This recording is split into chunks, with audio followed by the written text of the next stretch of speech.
قصه نون و پنیر و پسته یک قصه درسته نوست و شکسته یکی نبود یکی بود یکی نبود. خب داستان شکل کیا بودن اینا؟ بخواد قصه بگه ببینم چی بخواد بگه. کی بودن اینا؟ قصه شیرسا قصه چیه؟ قصه اسم قصه چیه؟ قابلمه پر سر و صدا و قاطر سر به هوا. یکی نبود رفت خدای مهرمون هیچ کس نبود.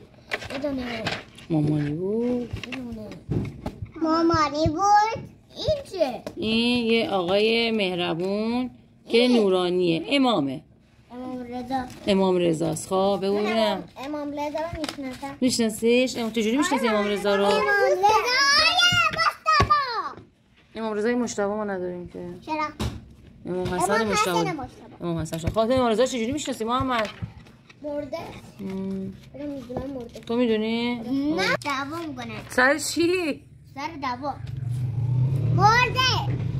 اسلام به سر رسید. دیگه چیزی تعریف نکردی؟ تعریف کردم. چی گفتی؟ دونه. چه شدی؟ چی گفت؟ بعد یه دونه گل زیاد. خب بعدش گل زیادشون زیاد بود. پسرونه. خب ببینم خرای پسرونشونو. دارم یه چیزی دارم. رنگاشونو میگی؟ خاله دارم. بذار رنگاشون. آره آبی. آره رنگاش پسرونه بوده. این چه رنگیه؟ آبی. این آبیه. این چه رنگی بود؟ دوست داری رنگشو؟ قهوه‌ای. شکلاتی گفتی؟ من آبی رو دوست دارم. این باباش بود. این باباشه، اینم مامانشه، اینم خودشه. آره مامانشه باباشه خودش رفته بودن بازار. خب چی شده بودن؟ اینم داداشش، اینم آبجیشو خواهرش. خب این برای چی دارم گریه میکنن؟ نمیدونم چرا دارن گریه میکنن؟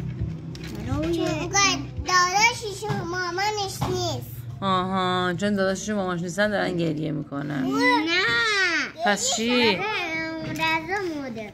امام رضا مرده؟ خب بالا رفتیم. قصه ما راست بود. پایین اومدیم. قصه ما دروغ